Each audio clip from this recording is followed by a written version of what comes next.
Good evening, everyone. We're going to get started here. I see that folks are still joining us, so we'll get some more as we go along. I'm going to start tonight with our land acknowledgement. It is important for us to take the time to acknowledge that the University of Denver resides on the homeland of Indigenous peoples. We must not forget the institution's history of John Evans, the founder of DU, and his culpability in the Sand Creek Massacre, one of the many atrocities to humanity. Let us acknowledge the painful history of genocide and forced removal from this territory of the Cheyenne, Arapaho, and Ute nations. We also recognize the surviving communities who continue to live here today, from the Northern Cheyenne tribe of Montana, the Northern Arapaho tribe of Wyoming, and the Southern Cheyenne and Arapaho tribes of Oklahoma and Ute Mountain. Thanks again for joining us tonight. This is the third event in our new series, Pathways to Diversity, Equity, and Inclusion. Our first event was a roundtable discussion focused on racial justice and allyship. Our second event was entitled Reimagining Justice and hosted by our Graduate School of Social Work. Both of these recordings are available on our website if you missed them. Tonight we shift gears a little bit and we'll be discussing activism at DU, particularly how student voices have shaped change and the culture of our university. To kick us off, I'm going to launch a quick poll to see where everyone is joining us from tonight and who we have with us. So if we could go ahead and get that launched, please. If you could just take a moment here and then we'll share these results.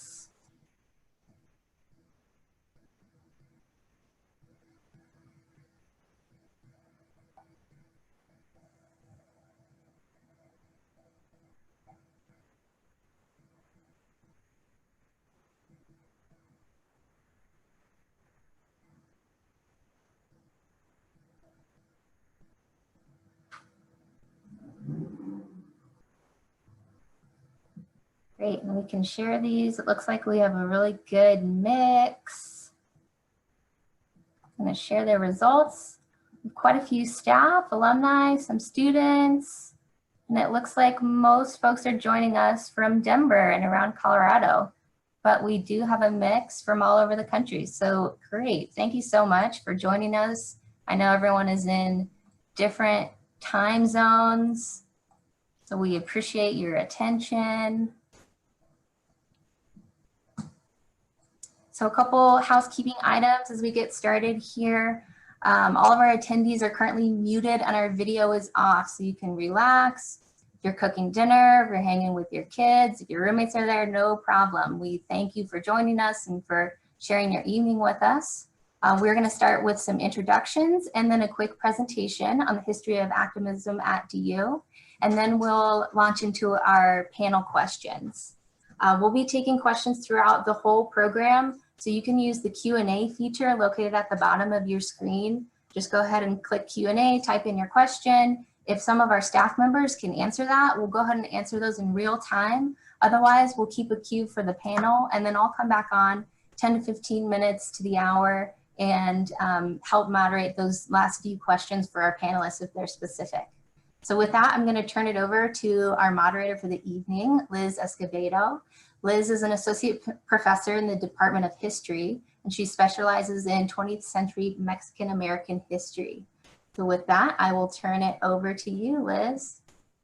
Thank you so much, Lily. I appreciate it immensely, and welcome everyone to our event tonight, DU Student Activism, How Student Voices Shape Change.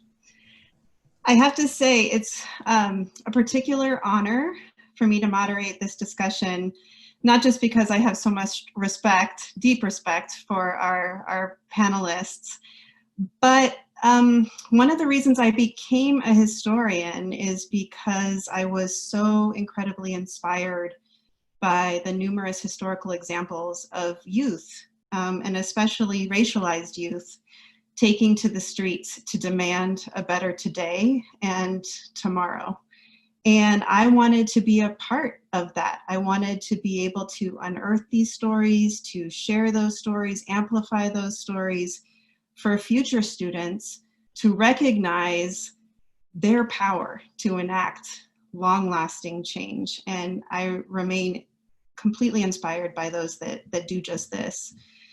From the Chicanx high schoolers who in 1968 walked out of their schools in 1968, Johnny, your expertise, to demand that teachers looked like them and that their curriculum represented them and their families and their communities, to the 4 Black college students from North Carolina Agricultural and Technical College, who in 1960 put their lives on the line by refusing to leave a segregated lunch counter in Greensboro, North Carolina. This inspired a wave of sit-ins across the South that eventually helped lead to the dismantling of segregation in public spaces. To more recently, when Native college students helped lead protests against the Dakota Access Pipeline, seeking to preserve their ancestral lands and their primary water source for the Standing Rock Nation. And then of course, to the many youth today who are participating in Black Lives Matter protests. These protesters faced, and they still face today, violence and retribution for their actions, and yet onward they march for dignity and for justice and for life. And today we are fortunate to have with us individuals that have themselves taken these lessons from history and from these inspiring individuals and have felt compelled to participate in and support student activism. And so to begin, I thought we could ask each of our panelists if you could introduce yourselves, provide your role and title and affiliation with the DU campus, but also specifically what role you play in regard to student activism on the campus. Johnny, you want to begin? Dr. Ramirez. Oh, yeah. Here we go. Now we can hear you. Hello, everyone. My name is Dr. Johnny Carlos Ramirez. I've been at the University of Denver now, going on my 3rd year. I started off being a postdoc fellow with the iRise Center on campus to now shifting my role to being a visiting faculty fellow in iRise and being a teaching assistant professor here on campus to continue building around teaching courses from a critical race and ethnic studies perspective. Part of my identity, or how I self-identify, as an activist scholar, and I can probably talk a little bit about that, but my work, I think, is really empowerment work, sharing knowledges, experiences, and resources with our DU students to be able to provide them with the lenses and multiple examples and multiple resources that then can put them in a position to make the change that they want to see at the university campus. I really see the university, yes, as an institution, but I also know that there's been so many times throughout history where community can come in and also exert power and also validate and support the student power on campus. So I see myself as being part of that movement building, per se. Thank you. Thank you, Dr. Ramirez. Andrea? Hi, everyone. My name is Andrea Macias. I am going to be a senior, so I will be graduating this year from the University of Denver. Finally, thank you. I am a history major with minors in critical race and ethnic studies, and I just added socio-legal studies. So I am very much excited. I am a very involved member of the community.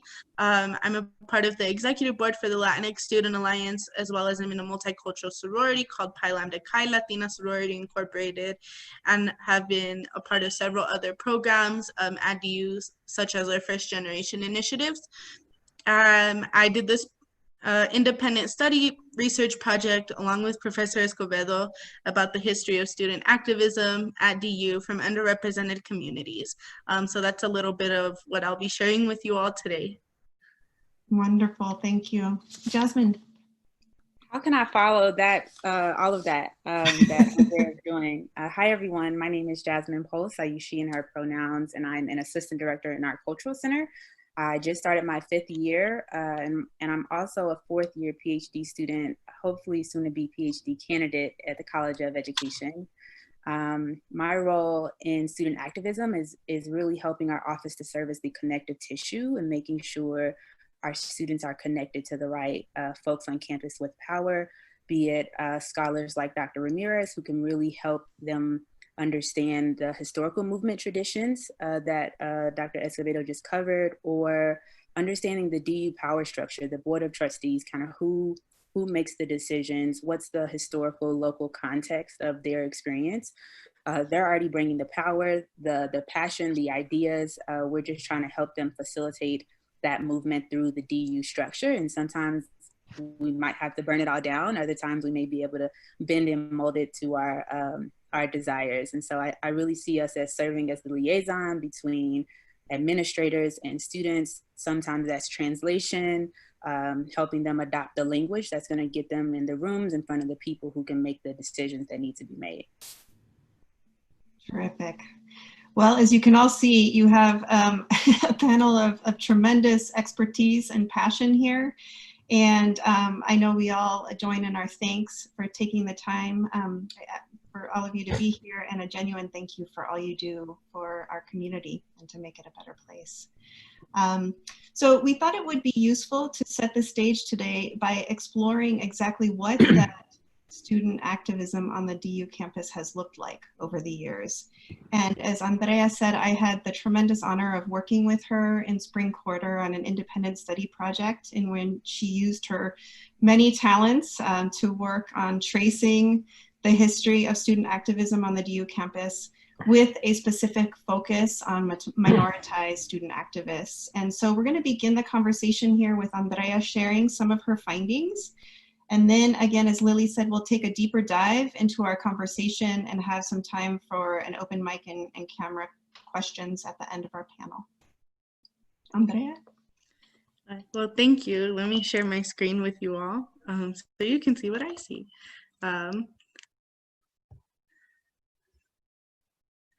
Can everybody see that? Okay, I got a few thumbs up and some nods.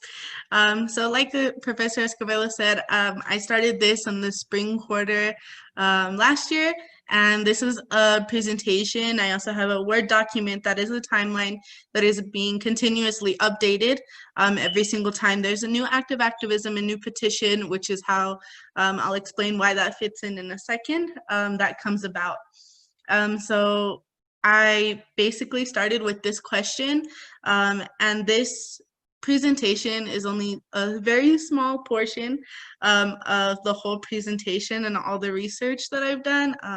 So if that's something that interests you, I put my email at the end, so feel free to reach out to me if you want to see the full presentation or the full outline of all the acts of activism on campus. But for now, here's a small little portion. So my initial question was how and why did DU students from historically underrepresented communities engage in resistance and activism on DU's campus from the late 1960s to the 21st century? So just a little disclaimer that I wanted to put out there, these stories are not just my stories.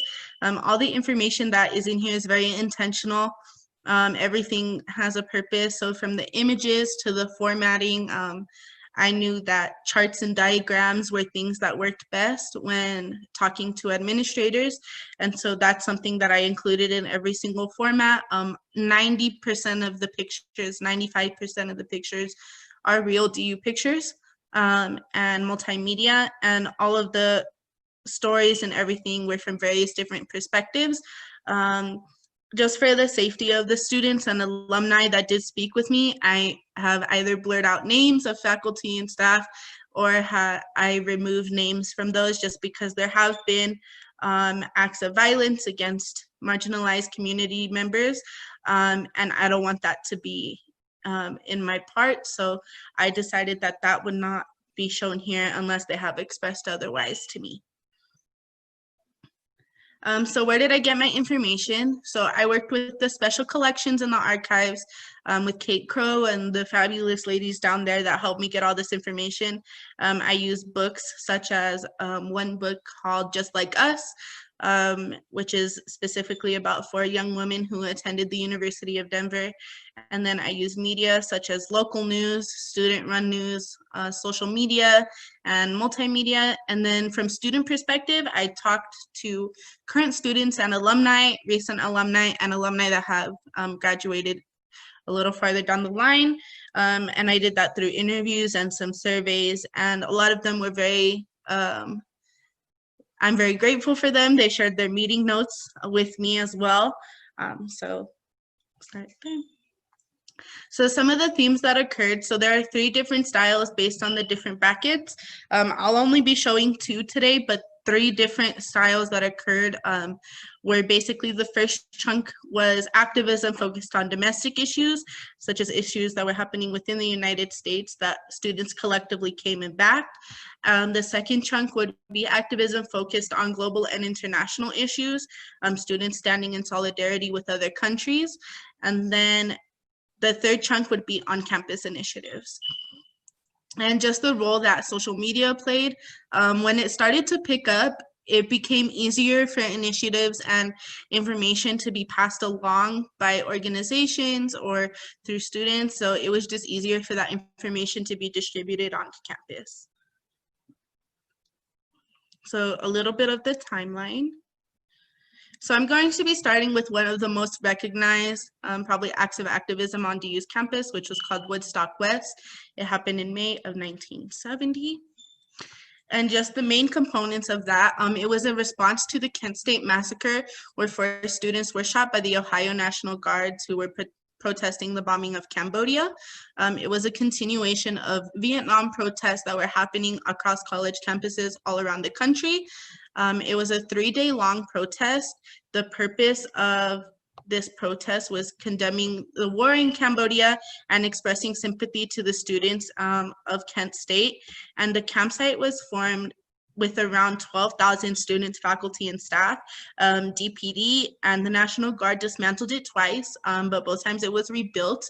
And where Anderson Academic Commons stands now is where that campsite was formed. The motto of the Woodstock West protesters was to build, not burn.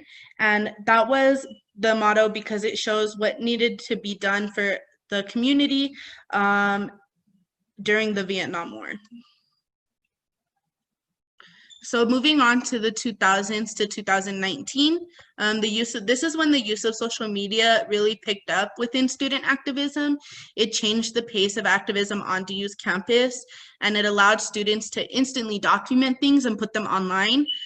This was the peak of student activism within DU towards DU.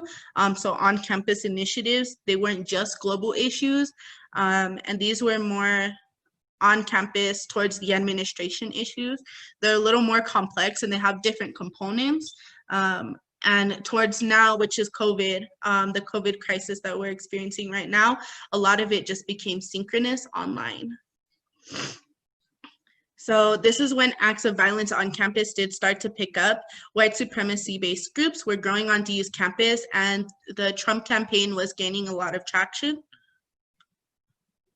So the first one that I wanted to highlight was the solidarity event at the Free Speech Wall, which also included the march to the Chancellor's office. This was a quote from one of the interviews I did with one of the student leaders at the time. Emotions were really high and any small things set students off due to the current political climate. It was shocking and new for some people to hear what was going on, but also others had been hearing this for a while. Everyone was talking about it, and that's why it was so big. Anyone from humanities to STEM, elections heightened emotions. So what led to this? It was the rise of the Black Lives Matter movement. Police brutality had started gaining traction with Trayvon Martin, Eric Garner, Michael Brown, as well. And then the Donald Trump campaign was starting to pick up traction. And this is when DU saw an increase in racially charged language on the Free Speech Wall.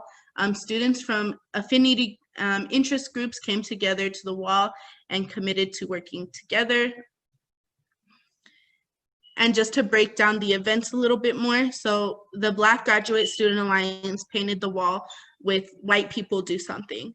The wall was letter defaced for the first time, crossing out the word white, so it would only say people do something. The original message was redone, and then it was defaced once again with the lyrics of "guilty of being white, guilty of being right." The free speech wall, the intentionality was for announcements from orgs such as LSA, FSL, etc., BSA, and there was like an unspoken rule that you weren't supposed to write on top of other people's writings, that if you were to say something, you were to put it to the side or paint over the whole message and then write on top then. But these retaliations were specifically written on top of the writing. So the plan for this was to meet at the free speech wall, which is where Driscoll Underground used to be, right outside there. Everyone was to dress in all Black. They would march to Marjorie Reed, where the Chancellor and Lily Rodriguez were already waiting for them. Lily Rodriguez was like the go-between from the administration to the students. And so she had already let the Chancellor know that the students were coming. And so they had marched to a meeting room where the Chancellor was already waiting for them. They were to read the list of 14 demands, and I'll go into the demands a little bit later, but they read this list to the Chancellor. And then they had several student speakers. So members of the ELI program, which is the Excelling Leadership Institute, led this movement. ELI wasn't then, but is now a transitional program within our first generation initiatives and access and transitions department. But they were very active during that time. The student speakers gave personal testimony to Chancellor Chop at the time, Lily Rodriguez, and Greg Kivistad, and the purpose of the demands were to create a more racially just and inclusive environment at the University of Denver. So kind of to go along the same pattern, several other acts of activism passed, and then we get to October of 2018, which is the Raza Unida protest. So this happened because there was an email in response to the Addison Puffer case, and if you don't know who that is, I mean, you can easily Google her name, put Addison Puffer DU, and her whole thing comes up. Basically, she was suspended from the university for a quarter due to some certain comments that she was making to students, very derogatory comments that she was making to other students. And so the university had suspended her for a quarter. And part of that, what she had to do in that quarter was watch a documentary on white privilege. But the system was hacked into, and an email that was in support of Addison Puffer was sent to the whole DU community. It was filled with very racial and homophobic comments. The email specifically targeted communities of color, but even more specifically, both the Black and Latino Student Alliance. Now they are Latinx. That change happened after this, but it was at that point the Latino Student Alliance. And this was the email that was sent out. I've crossed out the names of the faculty that was involved on that case, but I've also highlighted all the microaggressions or aggressions towards communities of color, women, and the LGBTQ plus community. It is not.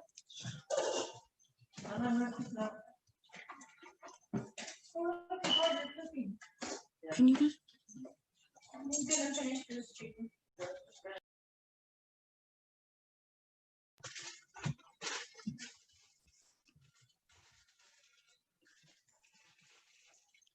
So what happened? So this is an event led by the Latinx Student Alliance and several other community leaders. It was 2 video projects, which are the videos that you've seen on the sides right here.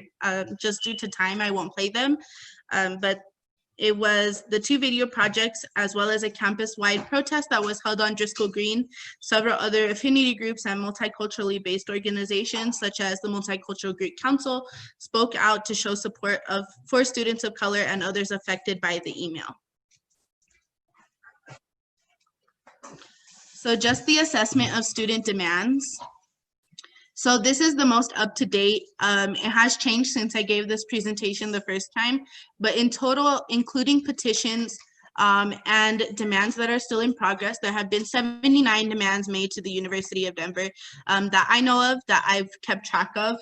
And then a total of 10 of them have been met. And when I say met, I mean that they are fully in practice at DU, just because there is a history of the students being told, okay, like we're gonna do it, and then chancellors change and administrations change, and like it doesn't normally happen. So that's what I mean by met, that it is fully instituted into the university. And that gives them a success rate of about 10%. When I first did this presentation, that success rate was at 9%. So we've gone up by 1%.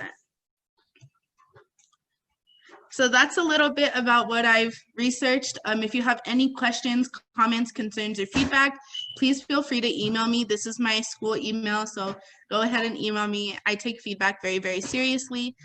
So thank you so much. And I'll just share some of my sources with you all. Great, thank you so much, Andrea. Really, again, it's a shame that we had to cut so much of your hard work out of this, but I do encourage you all out there that if you are interested, Andrea has been wonderful about sharing her findings with others, especially to ensure that we are moving forward with social change on our campus. So please contact her. I also would imagine that there are many in our audience that likely took place and took part in these movements. And so we'd welcome hearing about those experiences at the end of our panel discussion. And I can also imagine the really many and varied motivations that drew students to be involved in this sort of on-campus activism. And so since we have you all here, Johnny and Andrea and Jasmine, I wonder if you can tell us in our first question here, how did you each come to your activist work? And given this particular moment that we're in, how do you choose where to put your energies right now?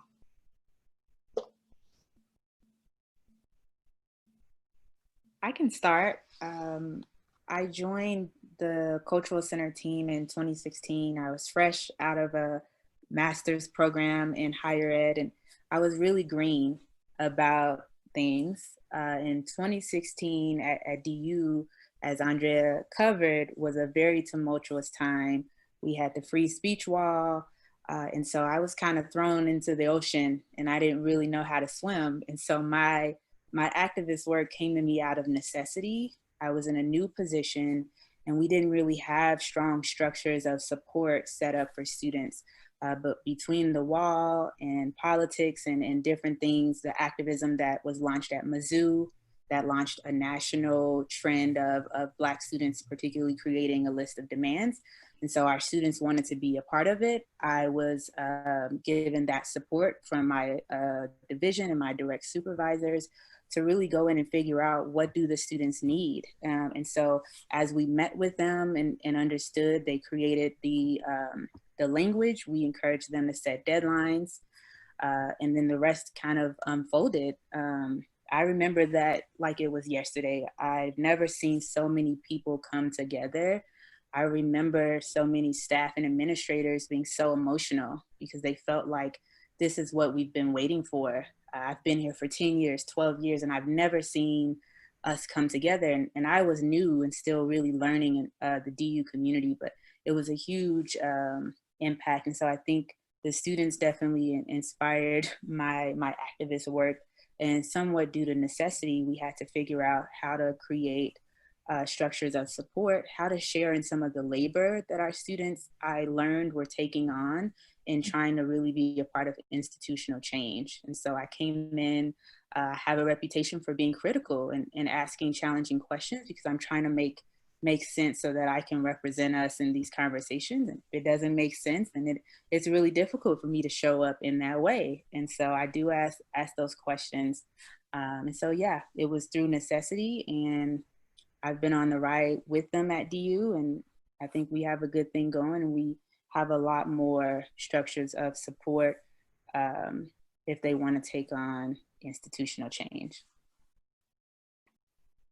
Thank you. Johnny or Andrea?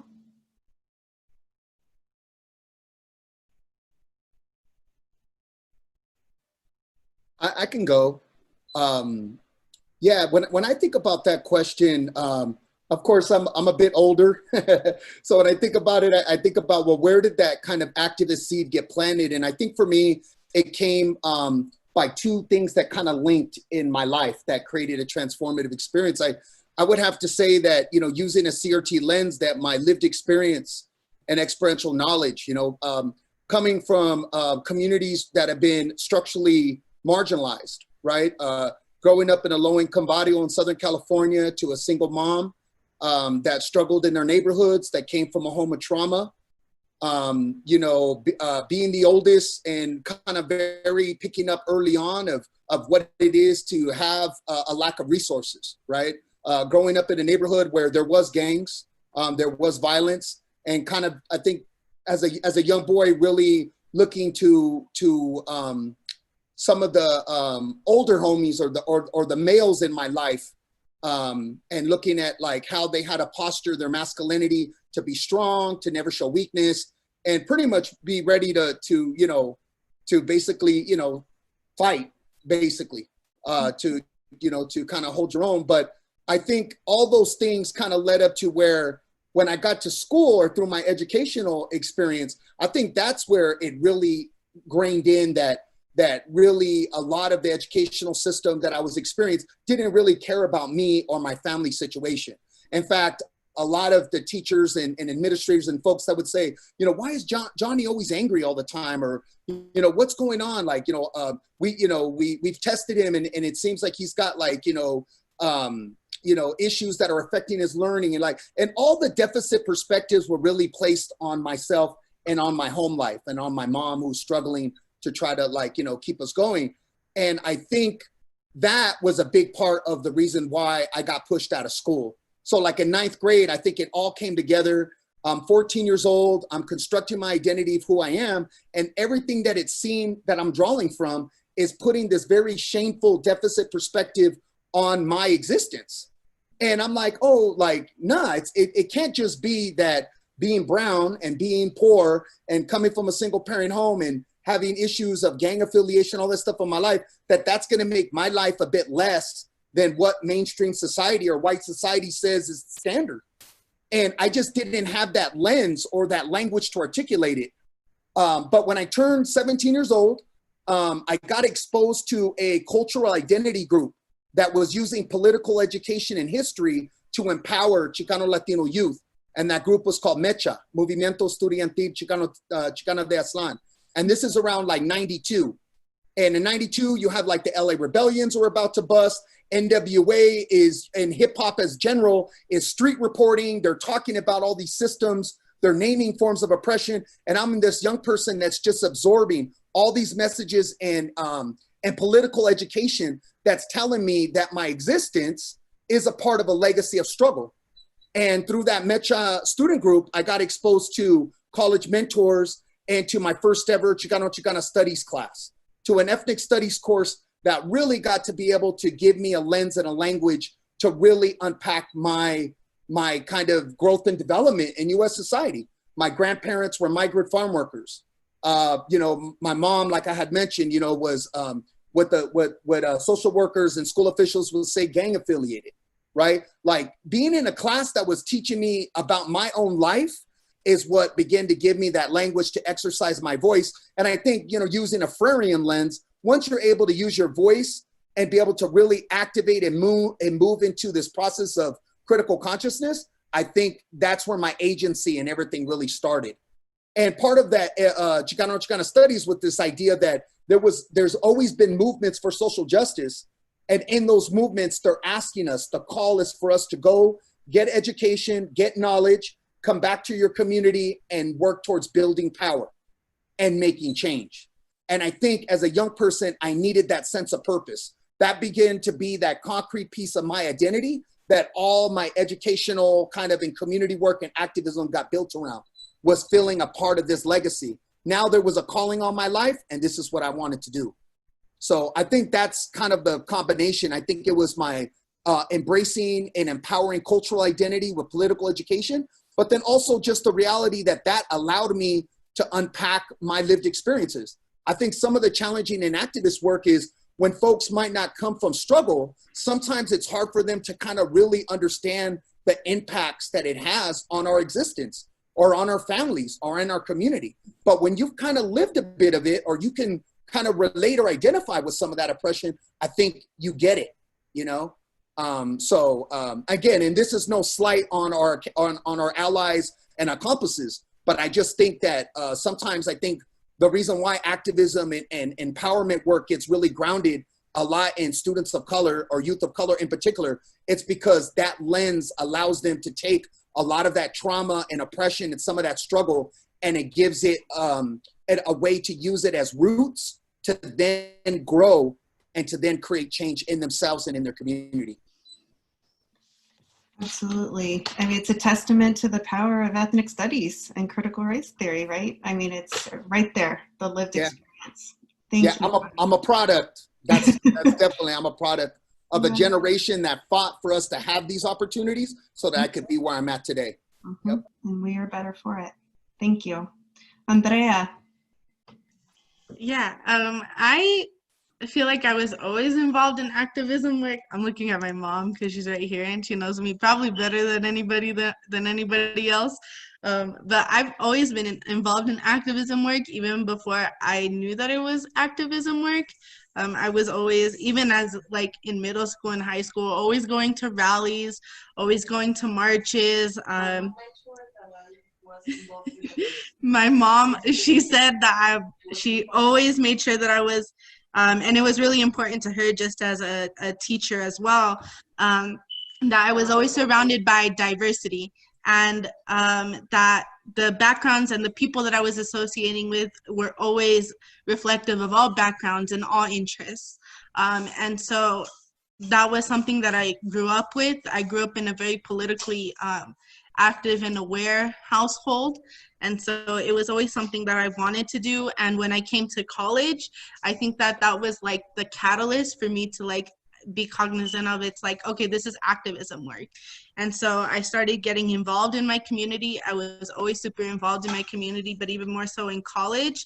And I came to Professor Escobedo with this idea of wanting to do an independent study about the racial inequity within education.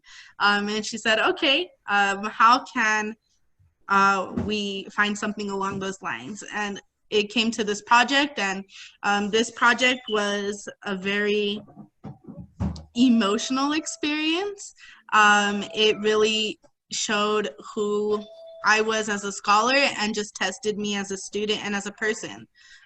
So yeah, that's kind of how I came to the work. It was just ingrained in me as a child. Thank you, Andrea. I want to make sure we sort of get to the nuts and bolts for our audience in terms of, given that you all have tremendous experience in supporting activist movements, particularly among students or participating in them yourselves, what advice do you have for burgeoning student activists? Strategies or lessons that you've learned, or even ways to just sort of manage the emotional labor that you all have talked about that this takes? I know you're driven by your passion and your commitment to social justice, but that can take a toll, right? So can you provide some advice that you all have followed along the lines, or strategies that you would recommend to student activists as we enter this new year? I can go first this time. So I have two pieces of advice. The first one would be never give up and never give in. It is a never-ending struggle, and as changes are made, you always feel like you're taking 5 steps forward and like 80 steps back, because something new always comes about. So never give in and never give up, because it will take a toll on you if you give in. Not only emotionally, but just as a person. Professor Ramirez and I talk about this all the time. Activism work as a student is almost like having another job. So like, it literally, that's what it feels like. So my second piece of advice would go along with that, and it's to make sure you take care of yourself, mentally, emotionally, academically, in all aspects, because I always say, like, if you are not 100%, you cannot give your 100%. And I will take whatever percentage you're at that day. If you're at 50%, I will take all of your 50%. But we also need to care for one another and make sure the community is okay, because when they say strength in numbers, that's really real. Like, it is true that there are strength in numbers, and the more of you that are in a well-spaced balance that can take on that charge and push through, the easier the burden will be for all of you. That's great. Thank you. Wise words from one of our own. Johnny or Jasmine? Yeah, my mind went to advice for staff activists, but I'll answer the question for both and maybe. And so for students, I think it's important to understand this idea of shared liberation. Several different quotes are kind of circulating that go along the lines of none of us are free unless all of us are free. And so I think how that really translates for me is not trying to accomplish things alone, and really understanding the power of unity and bringing folks together. Those are the most successful movements I've seen specifically at DU, are the ones in which several folks had a seat at the table to be a part of the change. And I think our students have done that beautifully. And so that is my advice, is to definitely always keep shared liberation in mind. For staff activists, I think proactivity is key. I think certain units may think it's a stretch to get involved in this kind of work, but usually whatever our students are demanding, more equity, social justice, and inclusion, there are things that typically align with our values, or should be aligning with our values anyway, and yet we find ourselves in these reactionary moments. And so there's one example coming to mind.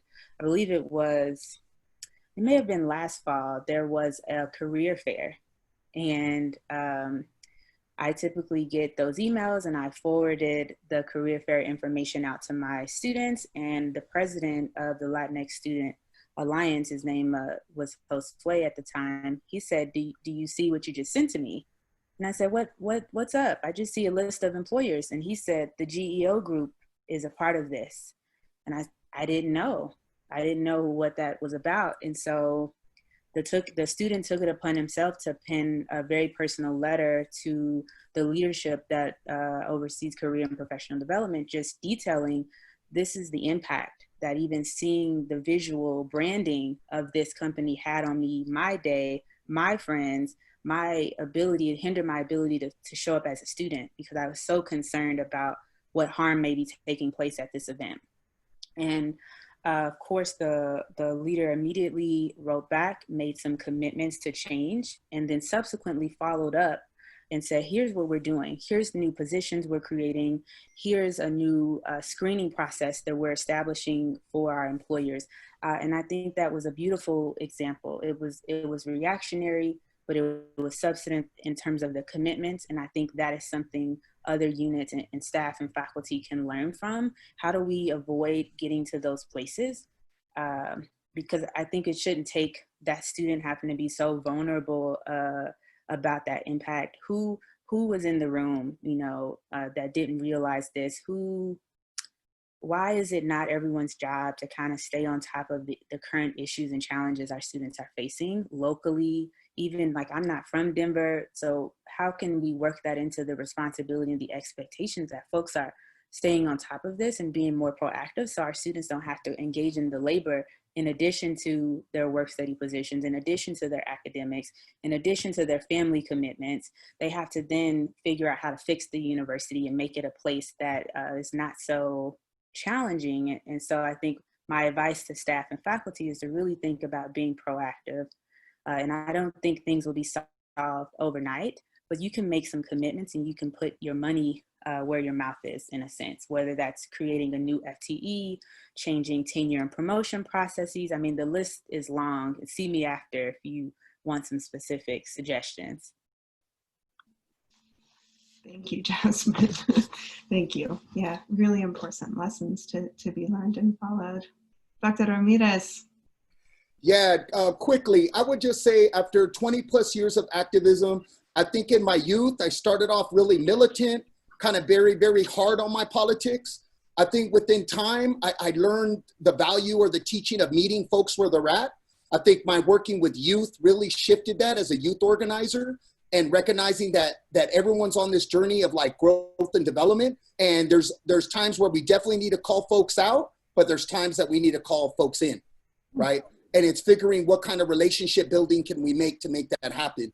So I think what that kind of did is take me into this process of really looking at a shift like in 2010, working with some organizations and get really disappointed sometimes with ego, and how even in these social justice spaces, sometimes these outside systems of oppression creep in, like machismo, patriarchy, homophobia, you know, so on and so forth. So I think for me, there was a major shift in learning a lot about the Zapatistas, learning and starting to really sit with indigenous knowledge and different teachings about looking at us as human beings in a holistic fashion, and really just looking at the idea that now in my life, I see myself focused on the process of organizing, not just the actual outcome.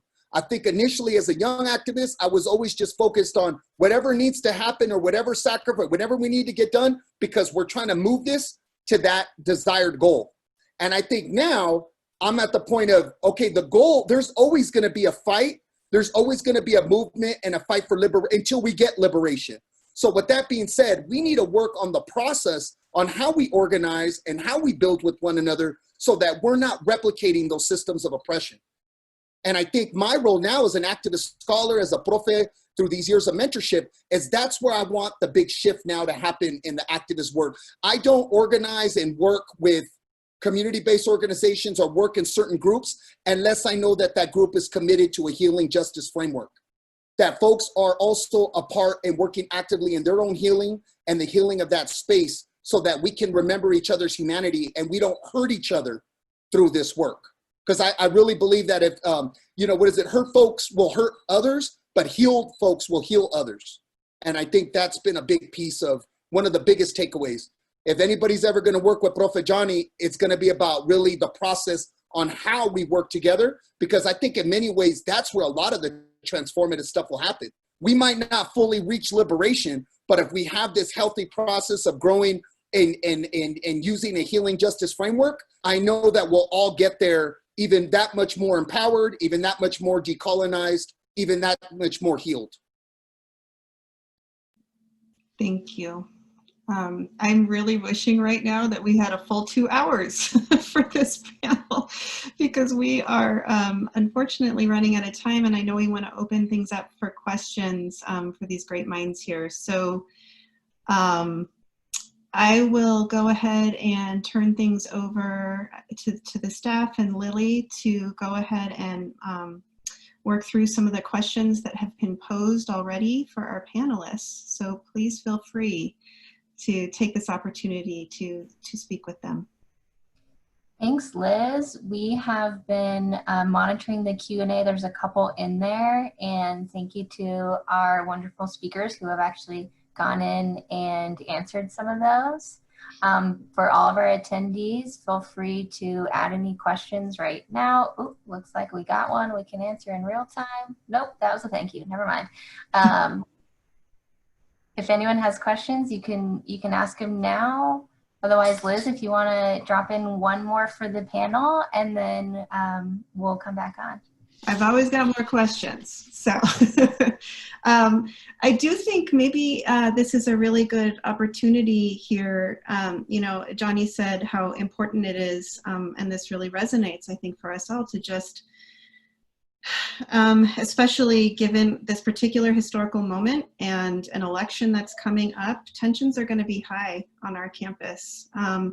And how critical it is to remember each other's humanity. And I'm wondering if you all could speak a little bit to what you see on the horizon as students return to campus, don't return to campus. I mean, right? We're also going to have this very strange environment where some people are doing things online, some people are in person. what do you think we're going to foresee in terms of activism coming up? And how can people get involved? Maybe we don't have to go so dark if we don't want to, but you know, how can people get involved and try to participate in this work if they're inspired to do so? For me, I guess the first way would be, you know, if the 2016 election was any reflection of what's going to happen or what will happen, then we have to be prepared. And that's a very sad and unfortunate reality, that we have to prepare for that type of interaction to occur.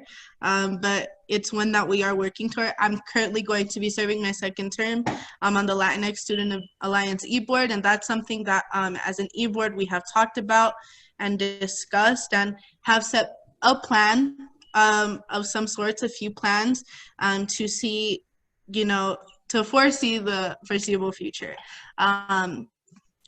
So that's one way, is support those initiatives and everything on campus and from those groups when you do see them. Like I said, social media is a quick way to document and circulate information.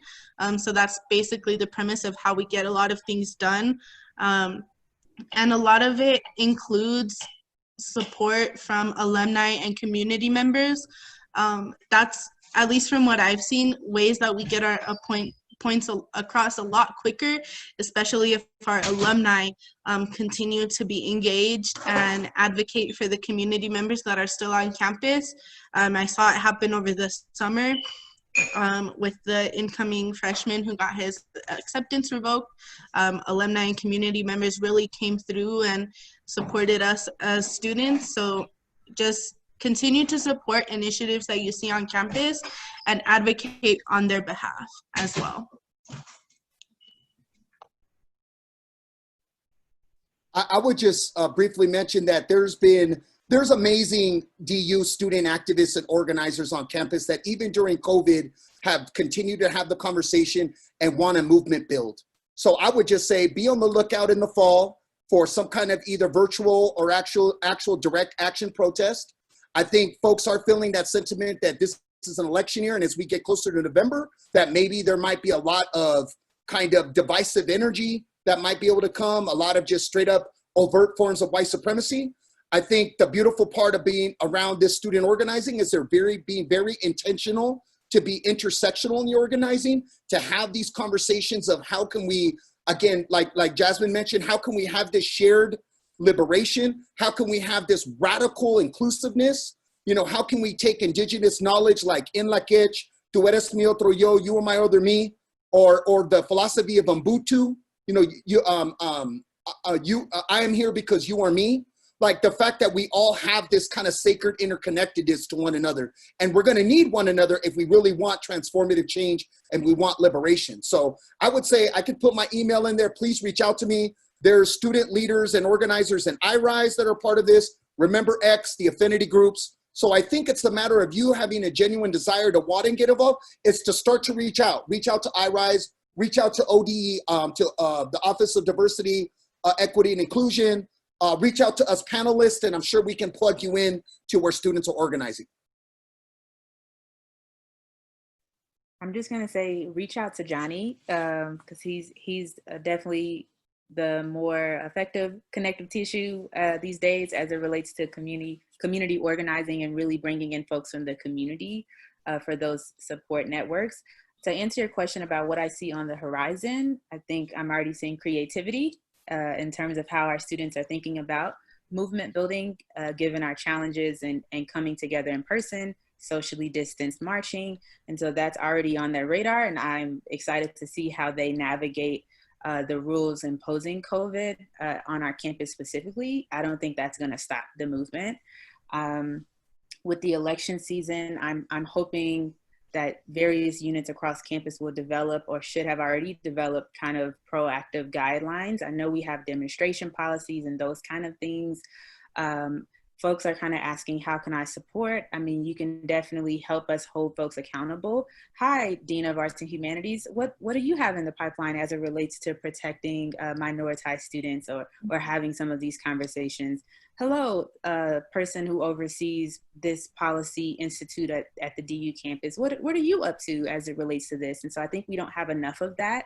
And it could be because folks don't know about these structures, but if you're interested, definitely reach out to us. But I think the louder we can echo the same message of being proactive, making sure students feel supported virtually and in person, because I think virtually we have the whole Zoom background thing or Zoom bombing, and there's some virtual challenges that are starting to come up that make our students feel unsafe.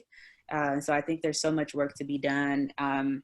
The election season is not going to stop anything. It's just going to embolden what our students, the lived experiences that they live every day. And so, yeah, I think they're going to be creative, and just like we're being creative, the oppressors are going to be creative as well. And so we got to stay on top of it. Thank you. Lily, do we have other questions that we should answer prior to adjourning? We have a couple more in the Q&A, and I do want to be respectful to everyone's time. So we will capture those, and we'll do our best to actually get those answered. I'll rely on our wonderful speakers tonight. And then everyone who registered tonight will receive that in an email from me in the next couple of days. I also want to reiterate that everyone's contact information will be shared, as well as a compilation of resources that were mentioned tonight, as well as some things we think that will be helpful as folks are navigating this activism journey that they are on, maybe embarking on, maybe been on for a long time. So I want to say thank you very much to our wonderful moderator, Liz, to all of our speakers. Thanks for your perspectives and for taking the time. We really appreciate you. We're honored to have you in our community. And thank you to everyone who participated tonight, all of our attendees, folks who engaged in the chat. It really makes a difference sharing your perspective. So thanks for being with us. Thanks all. Thanks for joining. Be in touch. Thank you all.